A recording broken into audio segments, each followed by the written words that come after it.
Good afternoon, agents. This is Carolyn Orff with KHM Today, your weekly go-to resource for industry news and straight up fun. I'm so happy to be with you today on another Wednesday. I can't even believe it. So last week, you guys, we started with our grateful garland, and you'll see, I'm going to turn, nope, this way. You can see it's already filling out, which just, it all week I got to, well, hello, Link. How are you? You're not on just yet. This week, I was every time I passed by, it just made my heart just swell, and I was so grateful for all of our guests last week, and of course for all the fun we're going to have this week. So before we get started, let's make sure that we thank our sponsors. Our show sponsor, Apple Leisure Group, along with our segment sponsors, Viking Cruise Line, Holland America, American Airlines Vacations, Southwest Vacations, United Vacations, and MSC Cruises. So let's get this party started this week. We have a fun-filled show. So first up, we have a very special guest. He has never been on the show before. He is one of our favorite tech gurus here at KHM Travel Group. Please welcome Link Ray to KHM Today. Hello, Link. Oh, hi there. Hello, everybody. How are you today? Um, just getting used to the format of everything. I'm feeling pretty good though. It's a nice sunny day. I'm happy. Good, good. Well, we're excited to have you here. 'Tis the season to have all our ducks in a row. And today you're going to give us some helpful hints that really we should be doing throughout the entire year, but especially now when it comes to backing up our computer and really looking at our password protection. So I have a love-hate relationship with technology. I love it when it's working. When it's not working, I'm pulling out my hair. But one of the things I think is amazing is a password manager. That is the best thing since sliced bread in my book. So tell us about this and why we need to take a look at these if we don't have one already. Yeah, and I use a password manager myself as well. The reason that I consider them important, password managers are important because the passwords that they're protecting are important. So whether you're doing it for business or for your personal use, passwords are generally speaking the only line of defense between yourself and the information that you want to protect and anybody else. Now, most people, or not most people, but I know some people that store passwords like on sticky notes and on notebooks. And basically what's happening there is that there's this battle between what is convenient and what is secure.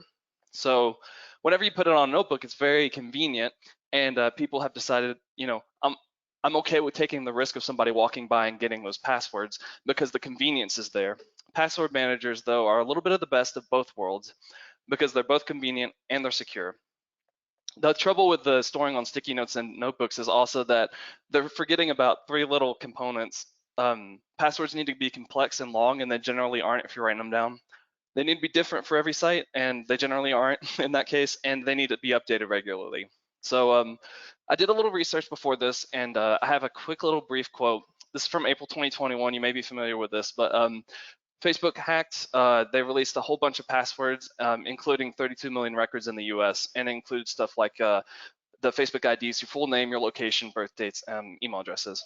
So I did the math. There's 221 US Facebook users. So if you're listening to this and you have a Facebook account in April 2021, approximately 15% chance that your information was compromised during that. Password managers are good for one reason, because they alert you. If there's a breach, they tell you about it. So you have the opportunity to update that. If you weren't aware of the April breach, for instance, that puts you at a grave disadvantage, because when breaches happen, they get stored online, and those same passwords are used on other websites. So if you use the same password for your bank as used for Facebook, which you should not do, then both are technically breached because people leverage known passwords against other sites. Okay. But So Link, let me ask you this. If I have to change my password, can I simply change it by adding a one from 1 to 2? Like if I've got a phrase and I no, switch it from 1 to 2, like that's not enough of a change. I have to completely rethink. no, I won't get into too many of the details, but hackers already understand how the human brain works, the psychology behind changing passwords. So they know that if you are required to have a number in there, especially, you're going to put the number at the end. And a lot of times it'll be like the year or something like that. Or if not a year, it'll be sequential every time that you have to increase it. So that's not the way to go. But Okay. password managers help you use something that's more randomized, and they help you organize, and they just protect you from that sort of psychology. Okay. All right. So the next thing that we need to do as a good business owner is back things up. Yeah. And because we don't want to find ourselves without our files one day. So Mhm. what are your suggestions for this? So I'll preface it by saying this. This is a little bit of a hot take, but I don't think that everybody needs to have a backup solution. I think that it's a personal decision. Basically, just close your eyes and think of this. If tomorrow you were to sit down at your computer and all your files were gone, does that give you any kind of anxiety or panic? If it does, you need a backup solution. If it doesn't, then you don't need one, really. And especially, like, some people are content with the risk of storing it on like OneDrive or Google Drive or using a Chromebook, for example, because that information is on the cloud and it's somewhere. So if they lose their laptop, or it's destroyed or stolen or it's just not working, they can still access it. And for them, that risk is okay with them. But it is a risk mitigation technique. You need to make a decision on how much do you need that information to survive until tomorrow and the Hmm. next day and the next day, versus how much inconvenience do you want to go through for that. I have three, just off the bat, off the top of the head, sort of solutions. So Windows 10 has a backup option. You can go into the start menu, type in backup, and it'll take you right to a place where you can perform a backup right to like an external or a thumb drive. You can also use OneDrive or iCloud Drive. Both of those are in the cloud, so you can store the information there. They all have pros and cons though, so you have to do research. For instance, OneDrive, if you were to do that, it syncs like folders that you specify with the cloud. But if you delete a folder and then a few weeks later you realize, oh, I needed that folder, the folder's gone. So maybe you need a backup solution that allows you to have file revision history or folder revision history, where you can say, I want to go back to January of this year to recover something that was really important that I forgot about until this point. Hmm. um, each of these backup solutions, they all have pros and cons, and you have to do your research to find out which one fits your needs. And you also need to make a conscious decision on whether or not you are okay with the risk of not having a backup solution. But if you do want to have a backup solution, you need to decide which one fits my needs best. For most people, like 90% of people, I would say you need a backup solution. If not for things that you're doing in your business life, then at least to store information that is important to you, like your mortgage or your documents, government papers and stuff like that, need to be scanned and backed up and encrypted somewhere that is not in the house that could burn down, for example. Okay. Link, I have to tell you, you did such a good job today because I actually knew every word that you just said. And that Let's doesn't go. always happen when I have a conversation about technology. So well done for putting it into words that I understand. Absolutely. Happy to help out. So before I let you go, could you please share with me what you are grateful for this Yeah. today or this week? Um, this one pops into my head a lot. Especially when you're trying to improve in things. I'm grateful for the ability to try again. I love it. Thank you so much for being here. You're It's welcome. been a pleasure. And I'll talk to you later on today, but we Yeah. appreciate, we'll hope you come back again. All right, we'll do. Thank you, and have a good one. I'll be Thanks, here though. Link. All right, you guys. See, I'm so proud of the fact that I understood everything that Link was saying, and I do have to say that backup is very important to me. So I'm part of that 90%. We first learned of our next guest several months ago, maybe even more than that. Um, and he continues to work with our agents to organize and plan unique experiences throughout Italy. Please welcome Luca Orlandi from Rome Private Excursions. Hi, Luca. Hello, Carolyn. How are you? Nice meeting you. Nope, Can you I hear don't me? think I can hear you. Can you hear me You as now? well. There we go. I can hear you now. It's so nice to see you and finally meet you, sort of in person. We've Kind heard of. so much about you over the last several months. It's my pleasure for being here, Carolyn. Thank you so much for inviting me in. Absolutely. So let's start with what your role is as what we call a DMC in Right. Rome primarily, which is a destination management company. So what Mhm. does that mean to our viewers that might not know? Perfect. So, like you said, Carolyn, I'm based out of Rome, but I cover pretty much all of Italy. So, of course, Rome is the capital of Italy. Rome is the core of Italy. That's why I'm based out of here to have, 360-degree coverage on the peninsula on Italy. So, what is a DMC? You can find a lot of DMCs out there, and each DMC can even be specialized in something specific. Myself personally, I'm a tour organizer. I used to book accommodations in the past. I don't do it anymore, but mostly I guide the travel agents that work with me or I work for in finding the right accommodation for them according to the itinerary that their customers are gonna go for. But in the end, I'm the one, together with my secretaries and my staff, that puts together the perfect tour, being private, for their clients. That's what I do mainly. Not only land tours, but short excursions, ground transportation. And so don't think about the motor coaches, but think about 8-seater Mercedes minivans. We're all guides, we're all tour escorts, we're all archaeologists, historians. What else? We cover Italy from the north to the south. I love it. So Italy tour has picked up substantially. And what sort of trends are you seeing when it comes to those that are visiting? I mean, you do private to begin with, but across the board, are we seeing people gear themselves more towards small group or totally private experiences? Absolutely, absolutely. Maybe, well, it's bad overall to say that that is the trend, but it's good for me because I've never dealt with big groups, especially I do FITs, and that's exactly where we're going. That's what I saw in 2021.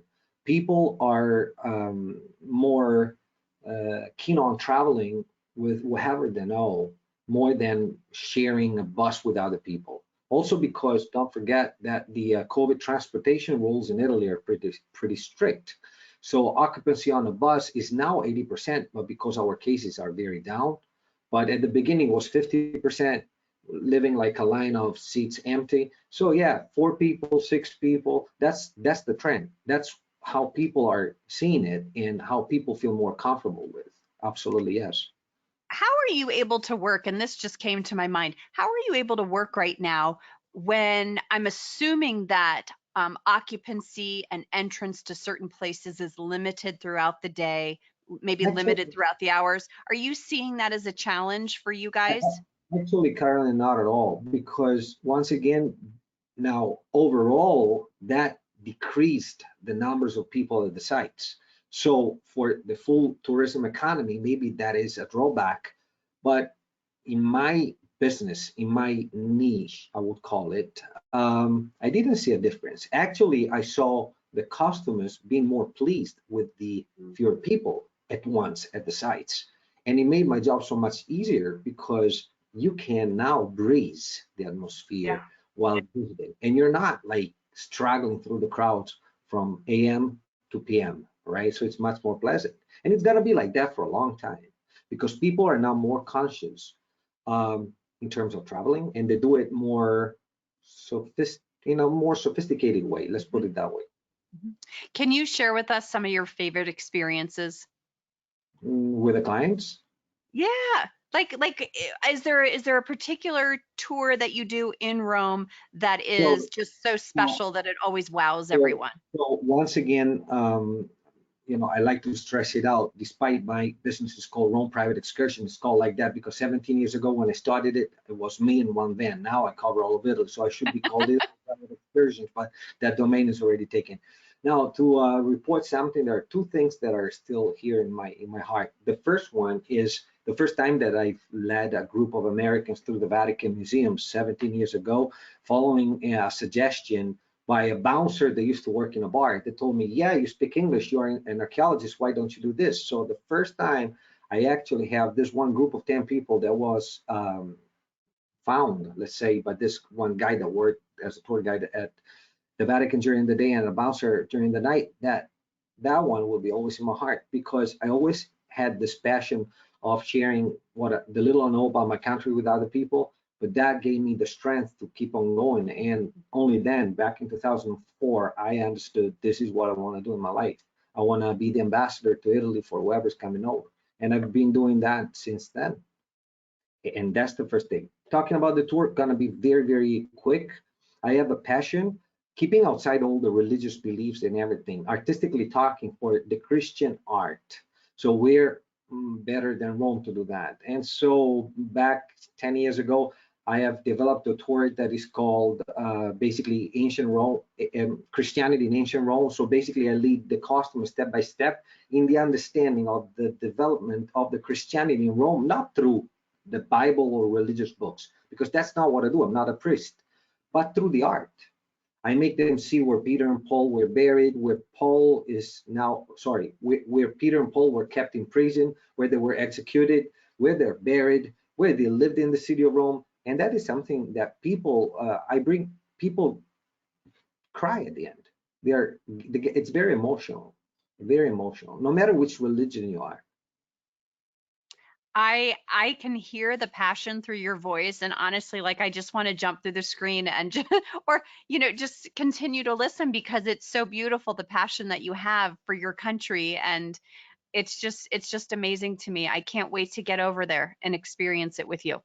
You should come over with Emily. I should come over with Emily. I know she's got a trip planned. I don't know, and I just feel like uh what you're saying and what you're doing would be perfect for my family as well. They would totally get on board with it and learn, which is what I really like them to do. I don't always just want them to stare and look at something. I want them to hear about it as well. Of course, what I always say, Carolyn, is you can explain the Colosseum by the book to somebody. They will just look at it and go like, oh, okay. But like for all my employees that work for me, from the secretaries to the tour escort, from the drivers to the tour guides, the moment I see that they lack, with the passion is lacking, they won't be working for me no more. Because it's fundamental to wake up every day when we do the tours and transfer the passion that you have to the heart of your customers. And this is not something dramatic being Italian, it's what it is. Because it depends on how you tell this, the history, the story, the art to the people, and that is how they retain it. The more passion you add into it, the more love you add to it, because you have it, the more they will retain it and remember about it. They remember about Luca that explained to you the Colosseum, not the Colosseum itself. That's the most important thing. It's the key for lowering the space of complaint of our customers to the minimum, anticipating their needs. We have to know what they're looking for. And that's peculiar also when I work with your travel advisors, because step by step, we have to gear up and make it perfect for them, even if it takes 30 emails. That's the difference I would like to point out as well. I'm here. I'm the guy that you're booking with. I'm not a platform. I'm here. I'm a human being. All my secretaries are human beings. Your clients are entrusted to me directly, to my hands. You have my phone number. You're not calling whatever number. It's my number. There is a problem. I'm here next to your clients. I'll take care of them from point A to point Z, if we want to say the alphabet. And they are going to love it because they feel special, because they're special to me, and they should be special to the travel advisors too. And exactly what you're saying is how most of us treat all of our clients, right? We want to be there from A to Z and everything in between. Yep. Let me ask you this. Hi, Jennifer. Let me ask you this. There are those that are so excited to travel right now, but still want to be kept a little bit in a bubble. Is that possible right now with travel in Italy, to be there and experience, but still kind of be okay? Yeah, in a bubble? Carolyn. So it's all, what is a bubble? Italy is a bubble, all right? I don't know if you heard from the news that we were hit first and very bad, but it seems, so this doesn't want to have anything to do with politics, nothing. It's just, I'm just reporting facts, right? Our guidelines have been very strict. Still today, whereas our cases are almost now like depleted, I wouldn't say depleted, but very low, we still wear the masks inside. Our vaccination rate is up to 90%. We're starting the third booster now with a very high rhythm. So I'm not saying it's because of that. I'm saying what it is. And so people feel safe in Italy because they see people distanced. They see people washing their hands. They see people wearing the mask where it's very crowded. So that's the bubble. And the bubble within the bubble is yourself touring in my vans with me, or on the walking tour, not with 50 people, but with 10 or 8. being part of your group. So the reaction, the people that come over here are surprised in seeing how well organized Italy is under this point of view. But not just because it's Italy, even Spain is, even France, a little less the Eastern European countries right now. But the bottom line is that if before the pandemic, out of 100 customers being picked up from the cruise ship, for instance, a good 40% had stomach aches, sneezing, other bacteriological problems, I would say, didn't happen once, only once, and I've been touring like there's no tomorrow. Not in quantity, but in quality. And not one had a flu, had a cold, because it's the precautions that are taken that make it even safer to travel now than before. Awesome. Luca, thank you so much for joining us today. I know it's late there, so I appreciate it. Would you mind sharing before you leave what you're thankful for? I'm thankful, I mean, in the month of November or in the period in general. I'm thankful in seeing that travel is finally back, that people seem to have made this hardship something easier in them. I mean, and like I'm overwhelmed with booking for next year, almost at the same levels than 2018 for 19. I live for this. It's not my living. I live for this. So that's why I'm grateful. Thank you so much, and we're grateful for you and for your partnership. We hope to see you soon. Thanks for spending time with us today. My high pleasure, and have a great day, everyone. Thank you. Oh gosh, you guys. I mean, the picture that he paints is so vivid that I just want to be there. Hi, Jennifer again. It's not your turn yet, though. Robbie, what's going on today? We just have people popping up from all over. Oh my goodness. This last year, I have been grateful for to be able to meet KHM agents across the country. Our next guests are among those that I had the pleasure of meeting at KHM together again just a few weeks ago. So please welcome Deb Dimmitt and Jessica Drake to KHM today. Hi, ladies.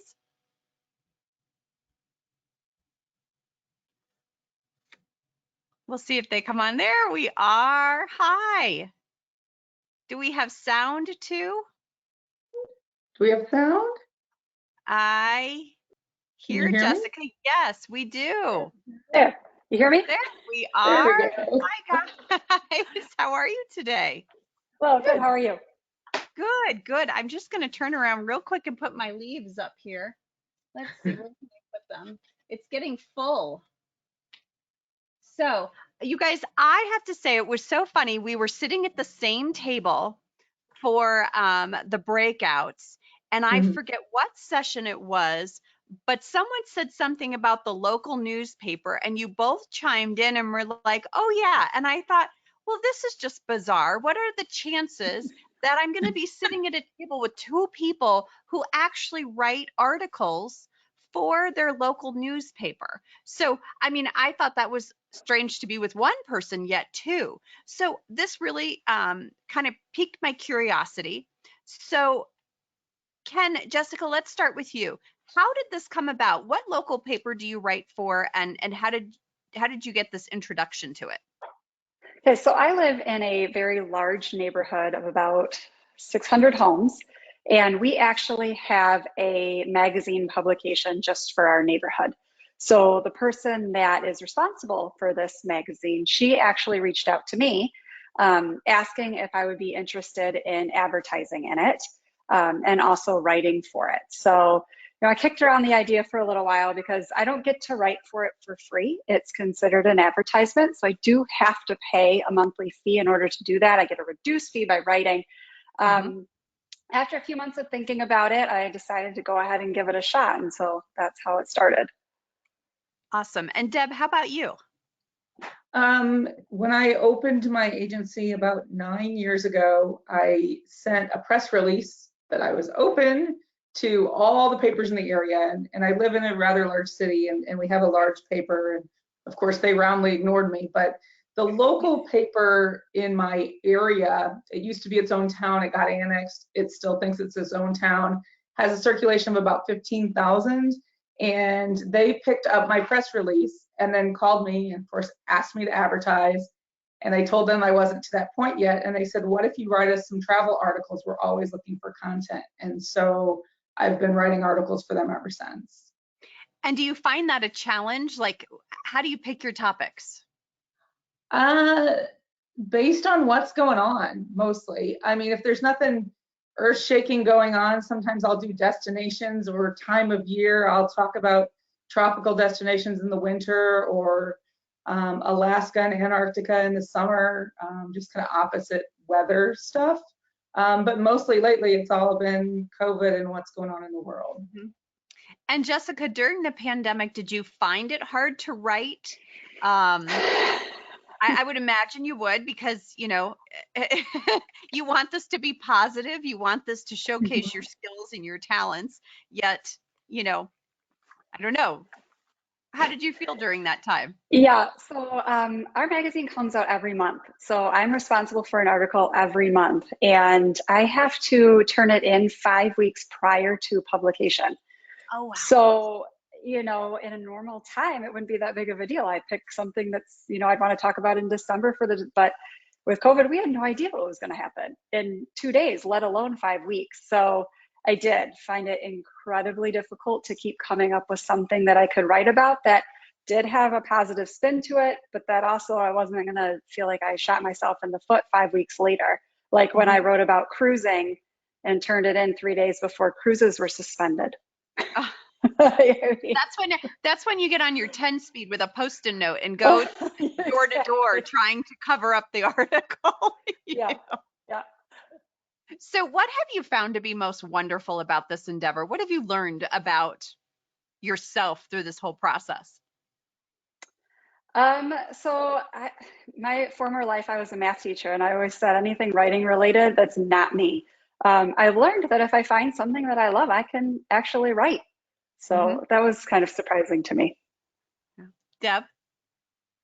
I think I've just learned to just stop and really think about what I'm writing and take time, because it inspires other ideas in me for my business. So I will be writing about something and I'll go, you know, maybe I should turn this into something else. And so it's really inspirational for me to be able to write. And what about challenging? Is it, you know, Jessica, you mentioned you're every month. Deb, how often are you writing? I am going every other month now.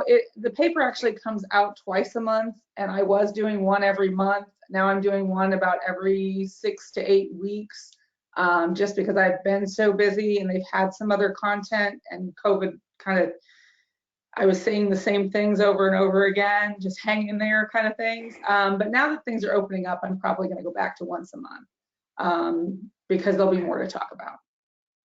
Yep. Have you gained business from this? I definitely have. I've got quite a few bookings that have come to me from the neighborhood, you know, and they say, "Oh, I've read your articles." So yeah, definitely got business from doing this. That's great. Yeah, I've gotten some business from it, but I've gotten more recognition from it. Somebody will be talking to me about something or referred to me, and they'll go, "Your name sounds so familiar," and they'll go, "You write those travel articles," and I go, "Oh yeah, that's me." So I mean, that's one of the things that I kind of bring up, because I do a lot of name recognition things. Our larger paper has a reader's choice where they pick their favorite coffee shop and their favorite movie theater and this and that, and I've won the travel agent category for that for many years. And so that name recognition, along with this and the fact that they're both newspaper related, kind of ties together. Have you guys ever written an article about like what is a travel advisor in this day and age? That was actually when I first started writing. My very first article was what I do, what a travel advisor does, how we work. Actually might not be a bad idea to revisit that 2 years later and write another one. Yeah. Well, because I feel like it's almost changed a little bit, right? You know, it's there are pieces that might be a little different than they were a year ago, especially in our personal businesses. So interesting. I just love this. So if someone had the opportunity to do this, another agent, would you tell them to do it? Definitely. As long as they feel comfortable writing, and it does take time. I mean, I'll tell you, I have to turn my articles in on the 24th of each month, and by about the 22nd, I'm like, oh no, I got to get that done again. But you just have to set aside the time to get it done. But to me, I've found it's worth it. Yeah. Yeah, I agree. I enjoy doing it, and it kind of keeps me thinking about new things. And I was blessed that I had an opportunity there where I'm not actually paying for the ad, but I do some advertising, seasonal advertising and stuff like that with the paper, obviously to support them. But anything that you can do to get in front of people, so many people are blogging, and the internet is so full of things that when somebody pulls up a topic, there's a million blogs, where if they open this newspaper, there's only one travel article and it's mine. Mm-hmm. I love it. Ladies, thank you so much for sharing your advice and your expertise. What I love about when I meet agents that are doing something I've never done before or really considered doing, it kind of rejuvenates me. A lot of times I find myself like an old dog that doesn't want to learn new tricks, right? I do it this way, I do it this way. And recently, really recently, I've started to pick up more on little things that agents are doing that don't seem daunting to me. They seem more inspiring. And I feel like after the last 2 years, that's what I like. That's the new me. I want to feel that way when I'm talking about travel, which I always do. But I love the outlets that people are using to do that, whether it's blogging or videos on YouTube or writing in papers. It's really fascinating to me, and it gives me new life, to be honest. So I thank you for your time and your energy. Before I let you go, what are we grateful for? I'm grateful for my family, especially all my grandkids. So many grandkids. So many. I love it. That's what I'm literally writing on the leaf. So many grandkids. There's 10. Oh my goodness. So many. I love it. And Jessica? I'm just grateful that it feels like things are finally starting to get back to normal. The kids are back in school. People are starting to travel. It just finally feels like we're kind of turning the corner. I love it. And Jessica, will I see you this weekend? Are you getting on a You ship this will. week? Yes. All right. I'll see you in just a few We need days. to talk about Thailand. We haven't gotten there yet. Yes. Well, Jessica and I will be on the Odyssey of the Seas inaugural sailing this weekend and naming ceremony, which I'm so excited about. I've never been to one before. So I will see you there. Deb, always a pleasure. Love seeing you, and you guys take care. Thanks. Take care. You too. See you Saturday. All right, you guys. Oh, I'm so excited for our next two guests. Last week, Matt Wahlgren from the education team had the pleasure of being on board the Celebrity Apex Inaugural sailing. Please welcome back to KHM today, along with the AVP for National Accounts, Jennifer Suarez, to KHM today. Hi, guys. Hey, How are you how's it today? going? Good. Where's Jennifer? There she is. Good. We've got people popping in and out the whole time. How are you? Oh, we can't hear you. Yep, you're muted. And you guys, pardon me for 1 second. There we go. Oh, there you go. I'm going Hi to turn there. off I'm my. doing fantastic. Thank you for Good. asking. I just had to turn off my space heater because I think that's what's messing with my internet today. I feel like everyone's freezing just a little bit. So Someone's thank you not guys. Jennifer, I microwaving know lunch. you're at another event. Matt, thank you for being with us. So I have to tell you, Matt came back from the Apex, and I quote, Matt, let me know if I got this wrong. I've decided that celebrity is my brand. Yeah. Can you I love explain that? celebrity. Oh, it's hard to put into words. When I'm on the ship, I can really feel it. It's just the style. It's like I just think it's the most gorgeous ship at sea, especially the Edge class, right? I feel like the entertainment is things I get excited about. The food is good. The drinks are really good. I love the bartenders. And then the chandelier bar, or I call it chandelier bar, I guess it's supposed to be called martini bar. They do like tricks and stuff, and I don't know. It's just, it was made for me. I feel like it was made for me. Jennifer, hearing that, does that fall in line with what Celebrity's mission and goal is when someone is on the ship? 100%, 100%. So I'll tell you that I was actually on board Apex a week before our inaugurals for another event, and I was walking around, and I had the pleasure of getting on Edge when we first launched it, and completely floored on how beautiful it was. But Apex took that to another level where there's so much more detail to every little space, and it's kind of like perfecting that design. I have amazing pictures that I took myself because I had the pleasure of being able to walk around before the inaugurals, before everyone got on. And it's just amazing to see the incredible artwork. It feels like you're a little bit walking around in this amazing gallery, but even every restaurant has just beautiful design. And to add to Mac's comment, it's really a luxurious experience, but it has a lot of life to the ship. So the Grand Plaza, which is where that martini bar is, and there's this really great chandelier that is timed to music, and there's some cool tricks that our staff do at the bar. It becomes a little bit of the heartbeat of the ship. And so everybody wants to gather there. There's live music all around the ship. But it's just luxury that's much more cooler, much more modern, much more approachable. And it just creates a cool vibe all over the ship. So absolutely what we're aiming for. And not stuffy, I would add. So it's like modern luxury, hip, cool, nice, but you don't feel like it's not snobby. You know what I'm saying? Mm-hmm. Right. Matt, what I think so interesting about what Jennifer said is when we had this conversation last week about the ship, you said, I've been on Edge, and Apex takes it to a different level. It's almost like they took the best parts and made it better. Yeah, it's just a little bit more refined, as Jennifer was saying. I think also, which I noticed a huge difference, is the use of space. So on Apex, they would have a DJ out at night one time and have like a night party out near the pool, which is really cool space at night because they have all these lights. It's hard to explain, but the pool's lit up. There's just all these different light elements everywhere, which are really cool. And on Edge, I don't remember them doing it, at least not on the inaugural. But on Apex, they have that party there, which is a really cool vibe. They'll have something similar in the rooftop garden.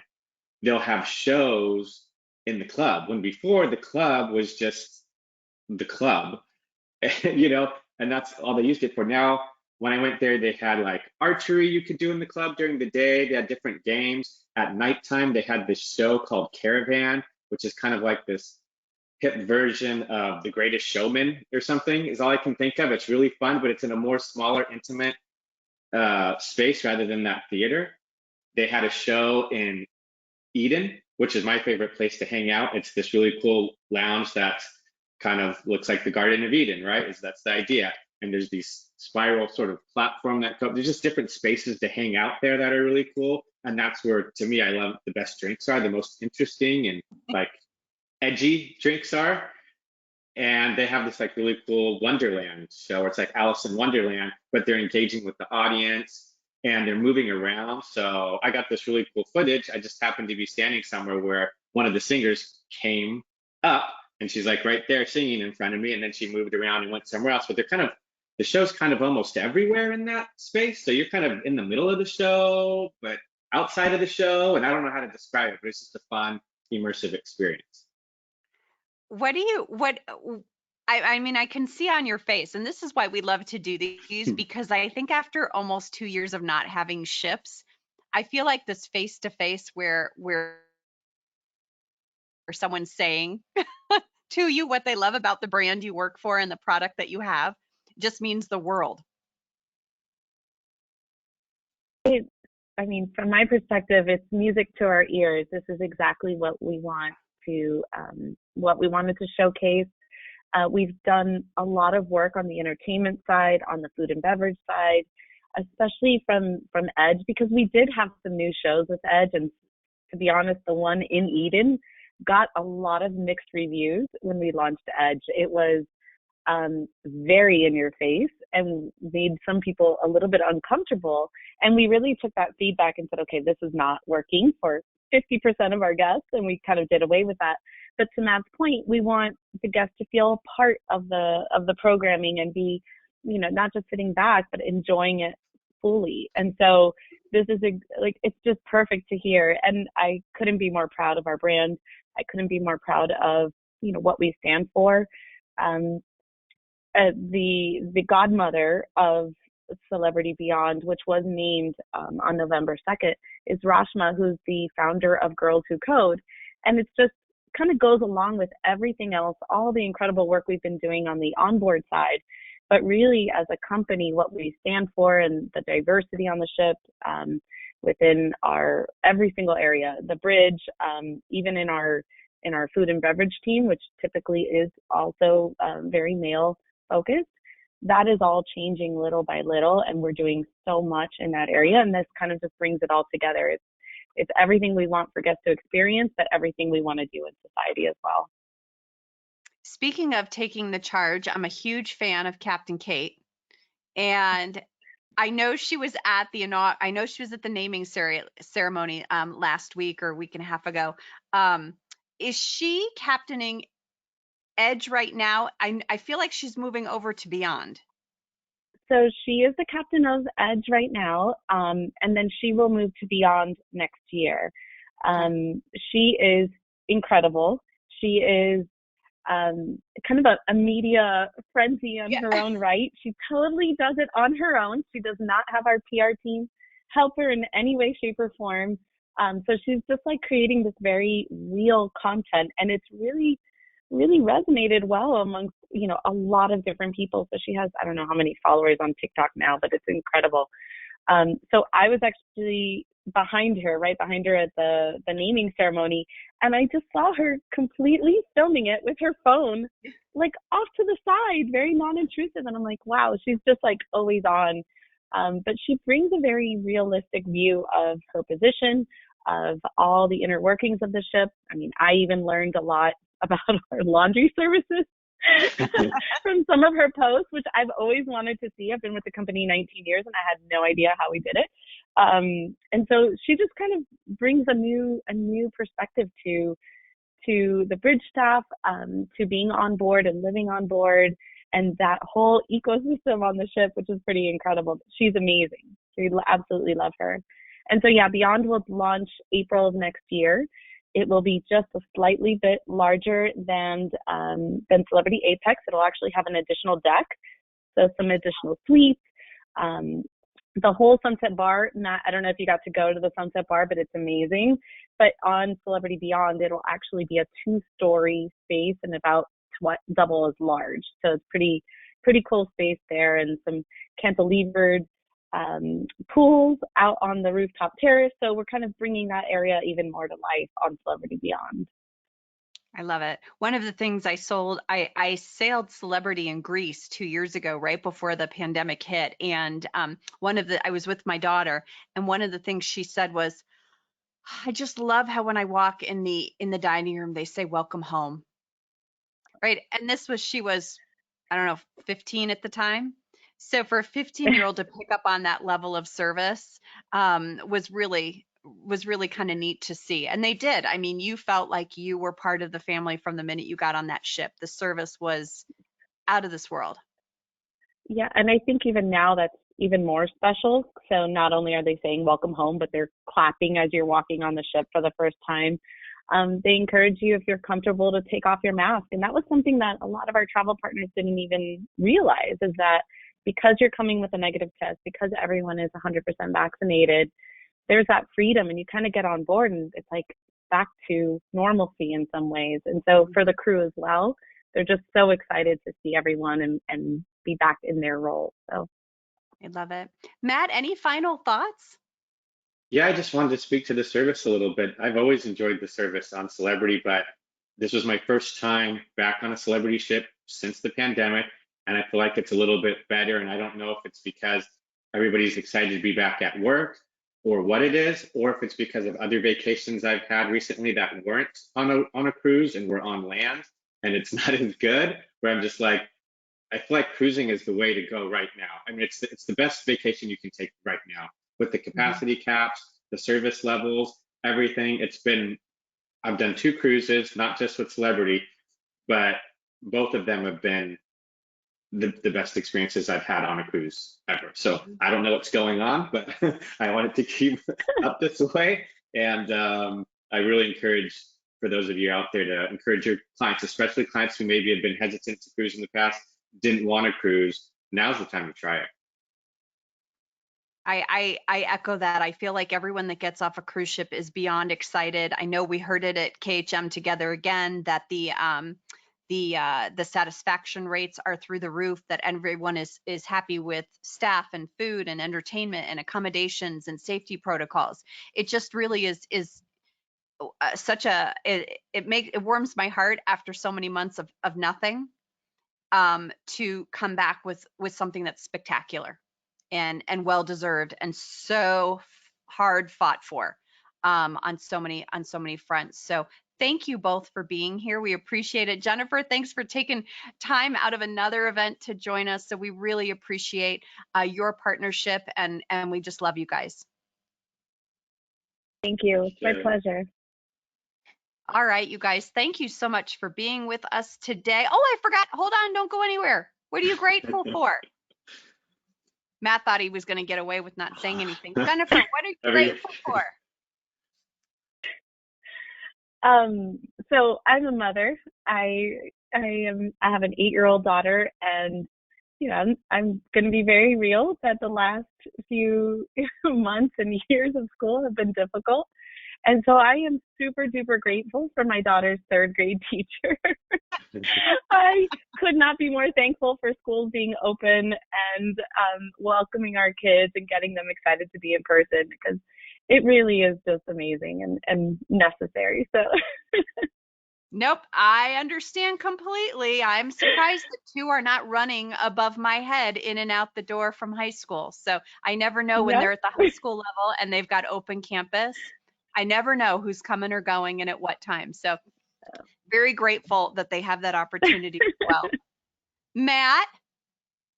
Yeah, so business has been coming back in a trickle, but the last couple of weeks I've just been slammed.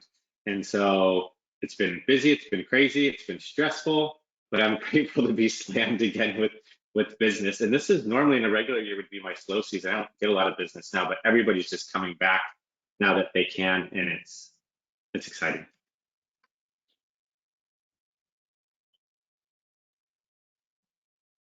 Oh, we lost you at the end there, but I know that you're thankful for business being busy. So you guys, thank you so much for being with us today. Thank you. Take care, everyone. All right, everyone. Thank you so much for joining us today. I would like to end the show with what I am grateful for. I have to say I'm grateful for friendships and for partnerships that I've made in the last 14 years in this business, and the comments and the emails and the Facebook posts and the messages are absolutely the highlight for me each day and each week. So I do want to share with you all that unfortunately this week, some of us lost a colleague in this business suddenly and tragically, but I'm eternally grateful for the time that we got to spend together, talking travel, talking family, and learning together. So to my dear friend Donna Davis, you will be missed, but so grateful that you are now looking down on us from heaven. So I take that, but eternally grateful for each and every one of you. I thank all of our guests today, as well as Apple Leisure Group, our show sponsor, our segment sponsors, again, Viking Cruise Line, Holland America, American Airlines Vacations, Southwest Vacations, United Vacations, and MSC Cruises. Woo, we're so thankful for each and every one of them. You guys, don't forget a little gratitude this week, and I'm looking forward to next week. And maybe next week, the hat will not be too soon, because we're getting closer to Thanksgiving. Guys, have a great rest of your week.